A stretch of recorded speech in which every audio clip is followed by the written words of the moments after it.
দুদকের ইট আমরা খুলে নিয়ে আসবো। কোনো উপদেষ্টার বিরুদ্ধে কোনো তদন্ত হচ্ছে না, এতগুলো ইনফরমেশন বের হচ্ছে, কোনো নোটিশ নাই, রিপোর্ট নাই। আর দুদকরে কি বলবো, দুদক আমাদের যে ফায়েজ তৈয়ব ভাই, প্রধান উপদেষ্টার বিশেষ সহকারী ফায়েজ তৈয়ব ভাইয়ের বিরুদ্ধে আপনার ব্যবস্থা নেওয়া শুরু করছে, আর দুদককে প্রধান উপদেষ্টার কার্যালয়ে ডাইকে নিয়ে গেছে। আমার কথা, ডক্টর ইউনূস স্যার, আপনার দপ্তর দুদকের চেয়ারম্যানকে ডাইকা নিয়ে গেছে। কেন ডাইকা নিয়ে গেছে? বলতেছে যে কেন এই যে ফায়েজ তৈয়বের বিরুদ্ধে তদন্ত হচ্ছে, এই যে দুর্নীতির প্রতি মায়া দেখানো শুরু করেছেন ডক্টর ইউনূস স্যার।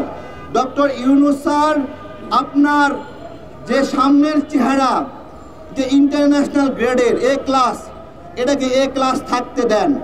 এটা যদি বি ক্লাসে করতে চান, RICL TMX, যুগের পর যুগ স্থাপনা থাকে মজবুত। এটা কিন্তু অলরেডি কোন ক্লাসে আছে আমরা জানি না সবাই? ডক্টর ইউনূসের ফেস কোন ক্লাসে আমরা জানি না? সেইটা যদি বলা বলি আমরা শুরু করি তাহলে পার পাইবেন না। আমরা আলটিমেটাম দিতে চাই স্যার। আমরা কি 7 দিনের আলটিমেটাম দিতে পারি? যে আলটিমেটাম হলো একটা নির্দিষ্ট আইন পাস করতে হবে। তত্ত্বাবধায়ক সরকারে এই আইনটা আছে যে তত্ত্বাবধায়ক সরকারের কোনো উপদেষ্টা নির্বাচনে অংশগ্রহণ করতে পারবে না। এই সরকার কি তত্ত্বাবধায়ক সরকারের মতো নয়? অন্তর্বর্তীকালীন সরকার কি তত্ত্বাবধায়ক সরকারের মতো নয়? তাহলে যেই আইন তত্ত্বাবধায়ক সরকারের জন্য আছে, সেই আইন এই সরকারের জন্য বলবৎ। এবং ওই আইনটাই যে তত্ত্বাবধায়ক সরকারের কোনো উপদেষ্টা নির্বাচন করতে পারবে না, একইভাবে অন্তর্বর্তীকালীন সরকারের ক্ষেত্রেও নির্বাচনে অংশগ্রহণ করতে পারবে না। আইন লাগলে আইন নে, কিন্তু উপদেষ্টাদের এমপি করতে আমরা দেব না, নির্বাচন করতে আমরা দেব না। 7 দিনের আলটিমেটাম ডক্টর ইউনূসকে নিশ্চিত করতে হবে। 7 দিন পরে আমরা আবার প্রোগ্রাম দেব। যদি এর মধ্যে এই উপদেষ্টাদের নির্বাচন করার বিষয়ে ডক্টর ইউনূস সঠিক সিদ্ধান্ত নিতে ব্যর্থ হয়, আমরা কথা বলতে আসছি আমাদের উপদেষ্টাদের বিরুদ্ধে, যে উপদেষ্টাদেরকে আমরাই সরকারে পাঠিয়েছি।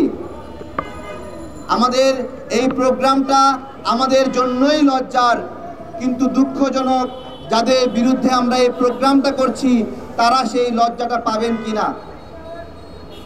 আমরা বলছি উপদেষ্টারা নির্বাচনে অংশগ্রহণ করতে পারবে না। এই সরকার একবারে ক্ষমতা গ্রহণের শুরুর দিকে একটা মিটিং করে, সেই মিটিংয়ে আলোচনা হয় যে কি কি নীতির ভিত্তিতে এই সরকার পরিচালিত হবে। সেইখানে উপদেষ্টাদের আচরণ বিধি বিষয়ক একটা নীতি ছিল, আর একটা নীতি ছিল উপদেষ্টারা এই সামনের নির্বাচনে অংশগ্রহণ করতে পারবে না।